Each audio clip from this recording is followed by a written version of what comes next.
I am the sword in the darkness. Hey guys, Mike here, and today I'm going to be showing you the first episode of Perfecting the Gusto Dragunities. I'm going to be going over, first of all, a sample deck list, which you can see here, and the things that, basically an introduction to the deck, and things that Ed, my teammate from YGOCrow, and I will be doing in the future to work on the deck.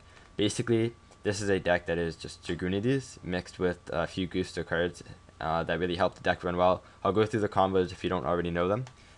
Basically, this series is going to be us putting out videos every once in a while, showing our updates on the deck, basically, as Primal Origins gets closer and closer, and we keep testing the deck. So Ed is a huge fan of Dragunities. He's been playing them for a while, so he really knows that side of it. I'm more interested in the Gusto side, and I'll go over what is up with the deck. So first of all, the deck list that I've been testing with so far. I've already made some changes, but this is what I'm working with right now is 2 Crane. Now the reason that Crane is so important is because in this deck you play Dragunity Darkspear. Now, the reason you play Dragunity Darkspear, well, there are 2 of them. First of which is Pyrrhica Lineage of Gusto. This is the new card that makes this deck possible. Basically, when she's normal and special summon, you special summon a Wind Tuner, a level 4 lower Wind Tuner, I think. Oh no, it's just a Wind Tuner monster from your graveyard and special summon it. So basically, you can do that to get your Darkspear back and make a Guldos with it. Or you can do that and get your Phalanx back and make a Spheres with it. So generally, the reason you want your Crane then is because Crane will get your Darkspear. Since Crane is a winged beast and Darkspear is a dragon, you can use them to make a Gaydurg. You then use Gaydurg to add a Gusto Griffin to your hand and then discard the same Gusto Griffin. Now Gusto Griffin's effect is when he's sent to the graveyard from your hand, you special summon a Gusto monster from your deck. So basically that nets you another Pyrrhica, you get Pyrrhica's effect and you keep going.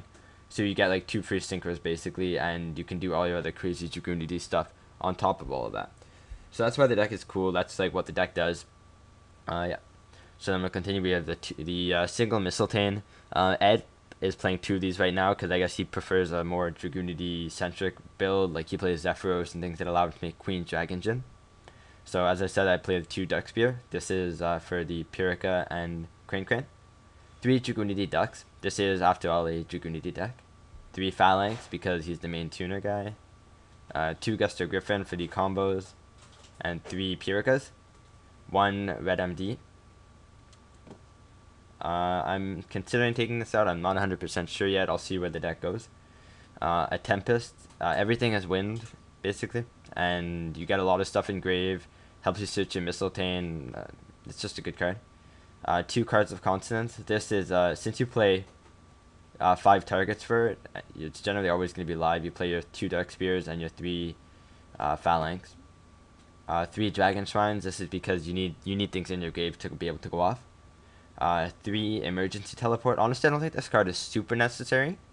If there's ever anything that I need to take out, it would be Call of the Haunted, then Emergency Teleport. But it is just nice to get a free Pyrrhica on board.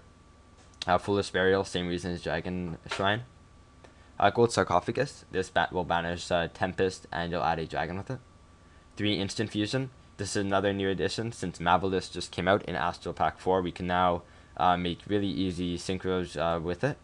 So you can do stuff like, if you have this in your hand and you've already done the Crane with Darkspear into Gaydurg play, then you summon your Pyrrhica, get a Ducks back, your Phalanx back, you go Instant Fusion, get a Mavelus, then you have the Vajrayana right there, and you just keep going, so that can easily net you a nice board. You also play 2 rank 6s for when that happens. 3 MSTs, 1 Call of the Haunted, 1 Compulse, 2 Fiendish Chains, a Solemn Warning, and a Torrential Tribute. You do need the trap sometimes, I find. Just Dragunities, the way they are now, are a bit slower than they used to be, obviously, without Rivian. So you do need a bit of protection. And to the extra deck. The extra deck is extremely tight. There's a lot more things I want to play in here, but I don't really have room for. Play 2 Mavelus. These are your Instant Fusion targets. 1 Black Rose, just because you're able to nuke the field, so you need to have the access to it. 1 Daigusto Guldos. I personally think that 2 of these should be played just because a lot of times you go Pyrrhica and get your Phalanx. And that right there is a free Spheres. And Spheres is great because you can either add back the Pyrrhica or Griffin back to your hand to allow you to go extend next turn. And also, well, that's basically the only good part of it. Obviously, you need 2 Gaydirks, 2 Vajrayanas for the Dragunity part, Scrap Dragon, Stardust Dragon, and Stardust Spark. These are, I think, staple level 8s, although it might be necessary to cut one of them down for the other Gusto Guldos. In case you didn't know, this effect is you just shuffle 2 Gusto monsters into your main deck to target one face-up card on the field to destroy it. Not only does that help with OTKs, but it also helps your combos for later on, because you empty your deck really quickly. Since you can make rank 6s, 1 Ptolemy and 1 Atum. The Atum will usually get you the red MD, obviously. Yeah, so that's the deck. That's what I mainly wanted to talk about in this video. Some of the main combos and things. Now, where I'm looking for it to go from here is really to be able to cut down on anything that's not needed in the extra deck. That's really what it is. I think that the main deck is pretty well set up. It would be cool if we could get a bit more removal. I was thinking of actually playing Veilers instead of Phoenix Chains. I'm not sure. The main issue I find is if your opponent managed to clear your board, you might run out of things in your deck. That's the only time I'm actually scared. But I think that with the 2 Sprees, the Gaydirk, the 2 Vajrayanas, I think everything is pretty well balanced.